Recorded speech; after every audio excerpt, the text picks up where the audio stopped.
You've heard a bit about me.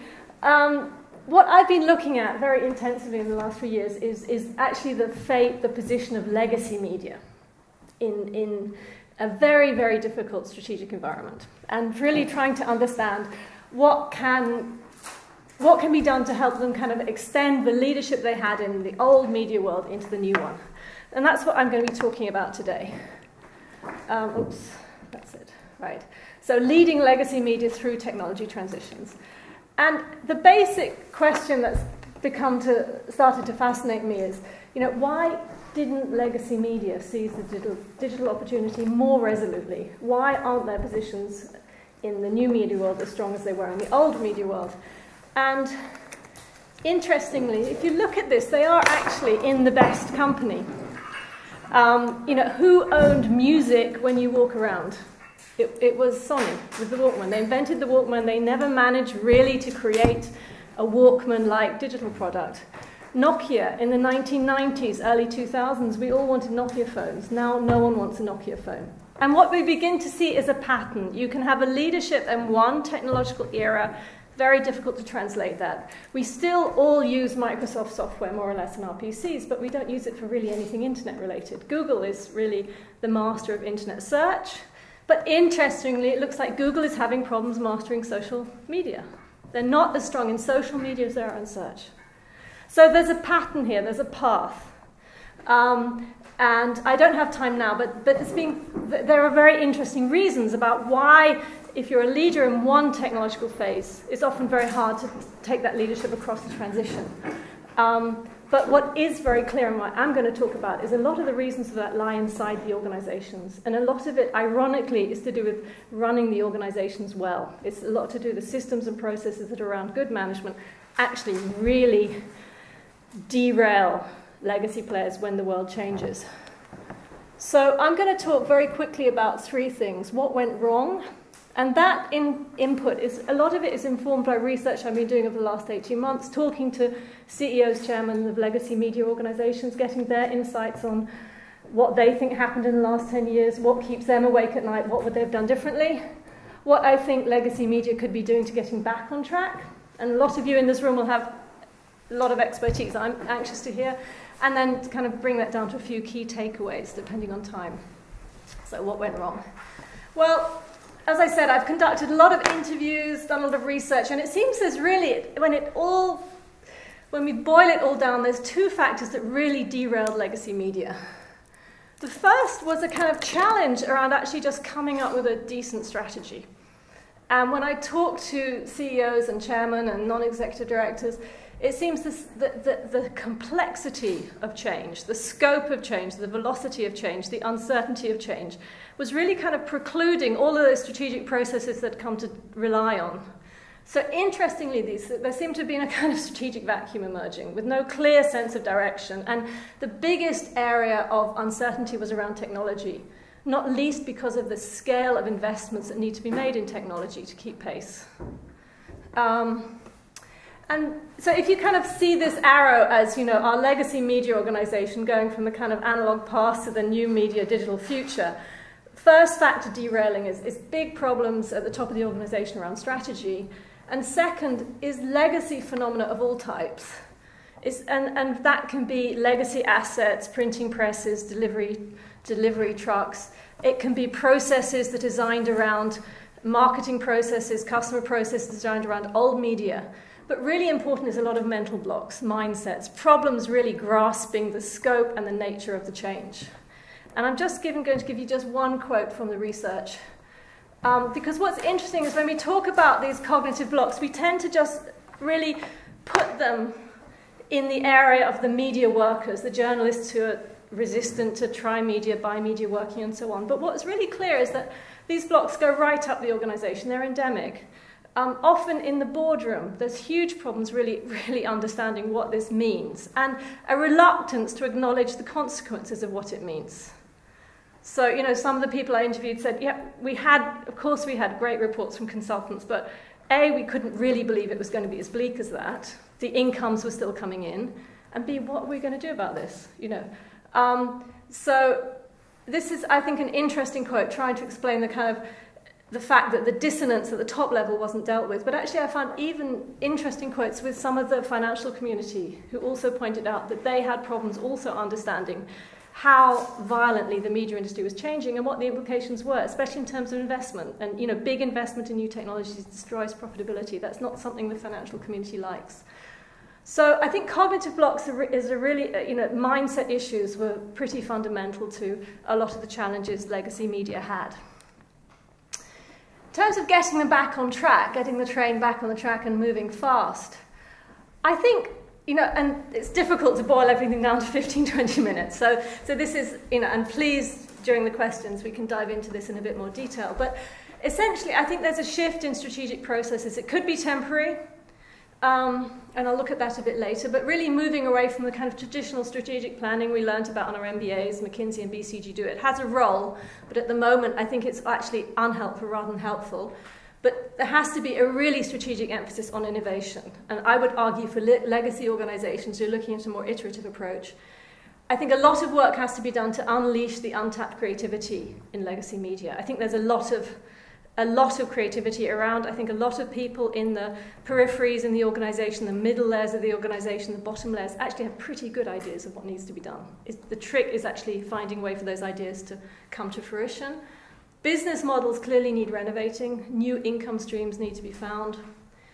And actually the kind of least sexy, most subtle, but probably the area where most can be delivered is actually removing kind of latent hurdles to innovation that exist in well-run organizations. You know, we saw Nokia, Sony. These are very well-run organizations who nonetheless were completely derailed by the next technological phrase. And a lot of that is actually, I would argue, to do with running the organization in a very lean way, very tight processes, but processes that actually at the same time screen out innovation. So I think, though, have a one argument. I mean, legacy media have one huge ace in their hand, which is that they still own those competencies around quality content. And quality content has always been a scarce resource, has always been the bottleneck. And I think that's actually going to become even more the case as new rich players enter the value chain. You know, we've all been in our sector-specific value chains, or we were with, you know, produced content, packaged content, distributed it, and so on. And as value chains converge, we get these very long, strangulated, confused value chains with media producers at one end. We have this distribution area now that has the telecoms players in it, the internet players, and this very dangerous area at the end of the value chain that controls the kind of, that covers the areas of access to customers. And in there we've got new, very, very well-financed players coming in, like Google, Apple, Amazon, Facebook, arguably, who really want to own that relationship between the customer and the acquisition of content. But the thing they really can't do is actually master the old-fashioned content, especially audiovisual content. And I think that's really the area of expertise. That's what the media, legacy media really need to focus on. Legacy media need to create a reliable pipeline of great content, and boosting creativity is going to become a strategic priority. They need to find a way to institutionalize that pipeline, creating that pipeline of content. So the first step, as I said, is around shifting the strategic focus from, you know, the grand planning to a more iterative, adaptive approach. And this is really a kind of Darwinian survival of the fittest. If you look at, you know, the progression of strategy models, strategy theory, you're going from the grand planning to the more adaptive models. You know, the area around ensuring the organization can adapt to and master changes in its environment. And I think what we're looking at, if we're coming down to concrete approaches, it's about finding a way to prototype faster. So, for example, BBC Children's started to find a way actually to work with local primary schools to test new ideas earlier, before they, rather than investing huge amounts of time and energy in very complex concepts that were nearly ready to broadcast, start testing them with the audiences earlier. So see if there are ways to prototype faster, make go, no-go decisions faster. If you decide not to go, always capture the learning. What was wrong about that what information can we capture that we can use for the next product? And clearly increase the odds of success by increasing the number of attempts. This Michael Jordan quote you see a lot at the moment, and it really is that the more shots, the more goals in this game. It's not clear. The way the digital environment is not working, it's not clear what type of content is going to resonate with the market and what isn't. So it's to some extent, it's to do with finding a way to increase the number of tries. This is a quotation from one of the interviewees I had last year, and she is significant because her media organisation was one of the first in the UK where digital revenues outstrip print revenues. And this is her implementation strategy, and she calls it do and learn. Do it fast, do it cheap, try and do it quietly. We'll talk about that a bit later, under the radar screen. And chuck it out if it doesn't work. And as long as you learn from your mistakes or your failures, it's on the training budget, and that's fine. And I thought that was a kind of neat summary of her approach, which had been very successful. Now, the problem with this try more, fail more, learn more, has kind of become such a mantra. We hear it everywhere. And I think the trick is, what does that actually mean tangibly in legacy media organizations? And so we're talking about finding a way of kind of systematically untapping latent creativity. And you know, in 15 minutes, I don't really have time to go into this in great detail, but there are a number of key elements I think are very important. And what one does see, I saw this very much when I did the research with BBC News Online, why that was so successful. Innovation teams that are low profile. Try and keep them off the radar screen. Do not celebrate them, promote them as the great white hope of the organization. If you do, there's a huge risk that resentment on the part of the rest of the organization, which is still doing the day-to-day work, still delivering the profits, working in much less interesting areas, will actually undermine it. Ed Schein at MIT calls that kind of autoimmune system rejection. You know, if you're setting up an innovation team, don't celebrate them. They are benefiting enough from having the luxury of working like a startup inside the parent. How do you do this? Again, the issue is about giving a very clear mandate and then getting out of the way. So one of the best mandates I saw was actually John Burt's mandate to BBC News Online. And BBC News Online is a very rare example, actually, of a very old legacy media organization coming up with a very strong internet product. And there's not many of those around. And his mandate was simply find a way to make public service news work on the internet. You all know what public service news is. This was about 1995. What would that mean on the internet? And this was really a perfect example of the kind of mandate you need if you want to generate creativity in an organization, because it's what you give them is autonomy concerning how they reach their goal. They have complete independence in terms of how they reach their goal, but the goal is specified. So what the theory says is you don't tell them which mountain to climb, it's Kilimanjaro, but it's up to them how they get up there. And you need to give them that, because autonomy concerning process builds involvement and therefore motivation. Where to start? This was very well described by Simon Waldman, who did the Guardian's digital strategy in his book, Digital Disruption, which is a great book. And he talks about you need one base of knowledge, either customers, either market or product. So either existing products for a new market or new market for existing products. So look for adjacencies, organic growth opportunities in adjacent fields. And back to this mantra, experiment fast, experiment cheap. Release maybe less perfectly than you might have done 10 years ago, and discard it if it's not good, but capture the learning. And, Google is held up as a great example, and it's interesting if you look back, there have been pretty high-profile things Google has released over the last 5-6 years that have just kind of quietly faded. So this isn't in any way kind of, I think it's to do with reframing what failure means, actually. And as I said, some of the best organizations are doing this. Second big takeaway, I think, is to do with autonomy. Of all the factors that boost creativity, creativity depends on people working with intrinsic motivation, and one of the biggest ways of giving people intrinsic motivation is giving them autonomy. And interestingly, if you screen the most successful media organizations back over 50 years, you can go back to the beginning of Walt Disney, you can go to Pixar, HBO, even the most successful bits of News Corporation. You see that those in charge understand the importance of giving key individuals or creative teams autonomy. And why is autonomy so important in this context? Essentially, firstly, you need to try and replicate the benefits of a startup inside this team that's part of a large parent organization. So they need the luxury of being able to focus on the new idea without having to worry about what potential conflicts this is going to generate with the existing organization, what kind of political tensions are going to emerge if we follow this forward.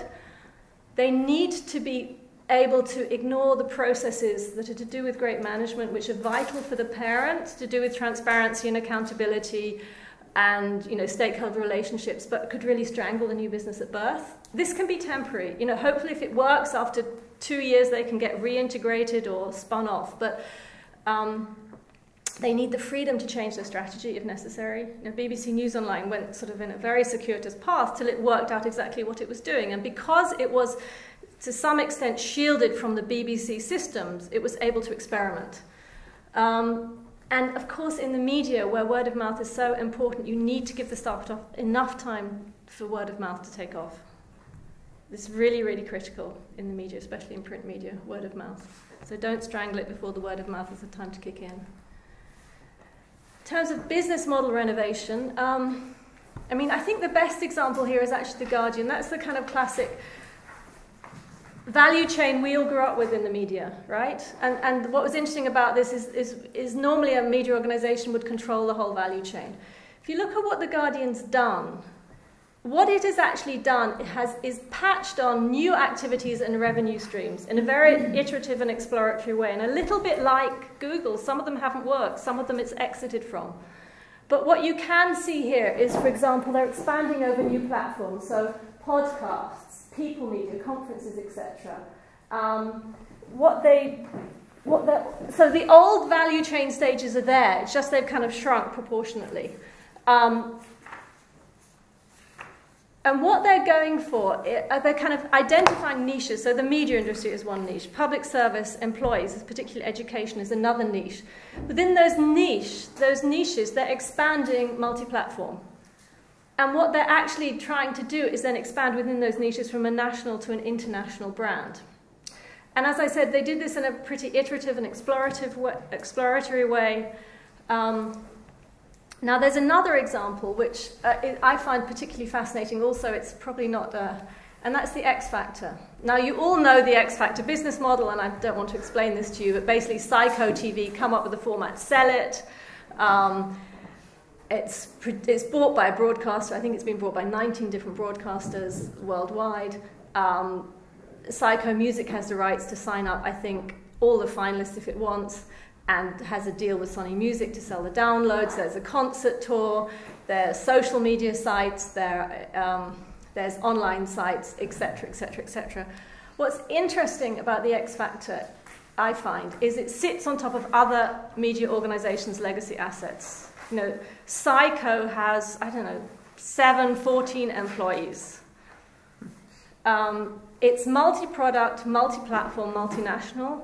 It has many, many revenue streams, which is a fantastic insulation against, dodgy economic situations. So he's selling the format, he's selling advertising, there's sponsorship, there's a judging fee, there's downloads, he signs up the artists, there are concert tickets, clothes, merchandising. And it's really also supported by this self-reinforcing publicity machine, whereby, the tabloid media need a constant supply of D-list celebrity stories. He provides them.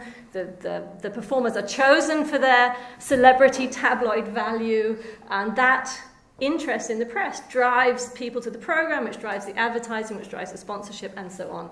So I think this is really, and what I like about this model is it's old plus new, and we'll come back to this later. It's not binary, it's not old media, new media, it's a combination of the two. And the last stage is really removing these hidden hurdles, which I find actually the most fascinating area, and actually it's probably the areas with the most quickest wins.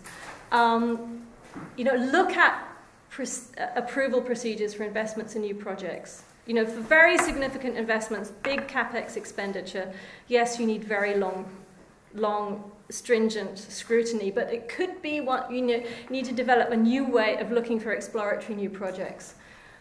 Really, really important are, if you're a balanced scorecard organization, looking at the KPIs. And it is tricky to have KPIs for the new media stuff. The metrics aren't there, the measurement tools aren't there, but what is measured gets delivered. So if you're saying, okay, the new media environment is really, really important to us, but all of the KPIs are about the classic media products and markets and classic definitions of audiences, then that's where attention is going to be focused. And I think it is critical to look at KPIs around, the volume of new product ideas that are coming up, the amount of innovation in the organization. They take some care to design, but they're a very powerful tool for steering the organization.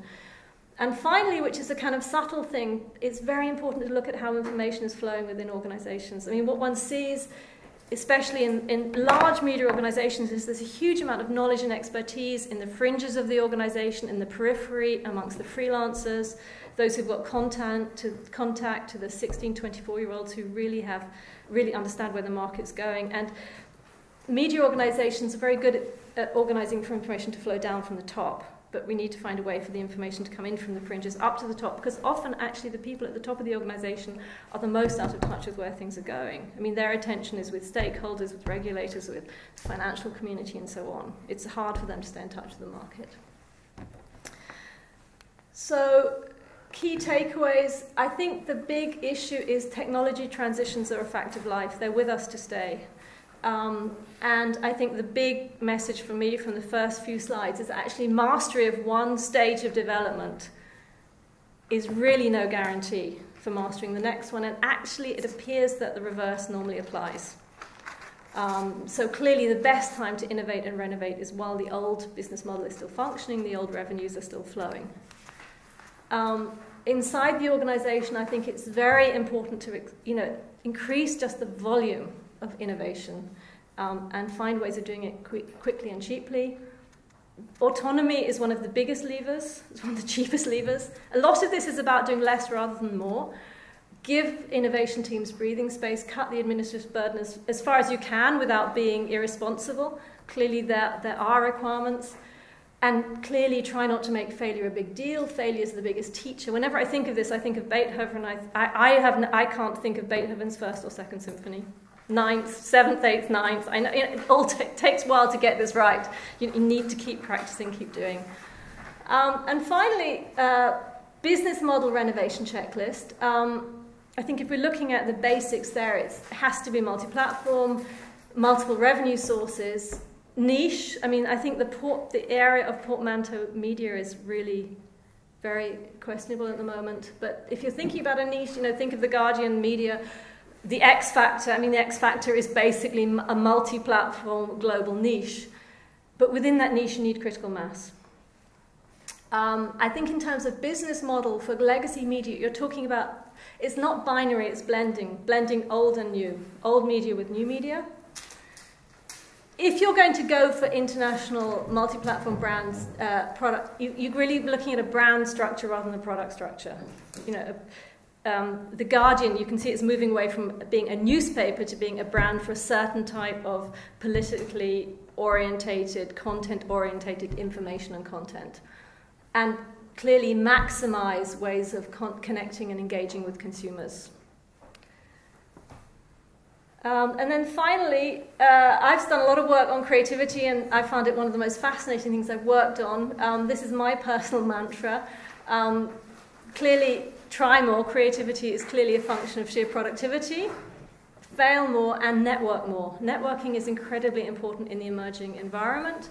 The reason for that is it has actually been pretty clearly proven that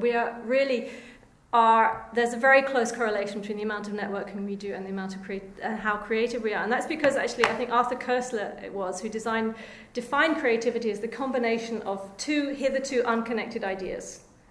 And really, through networking, we have access to ideas that are relevant to our field, but are out of our field. So what you're looking at is not building a massive network. You don't want automatically to be 500 plus in LinkedIn.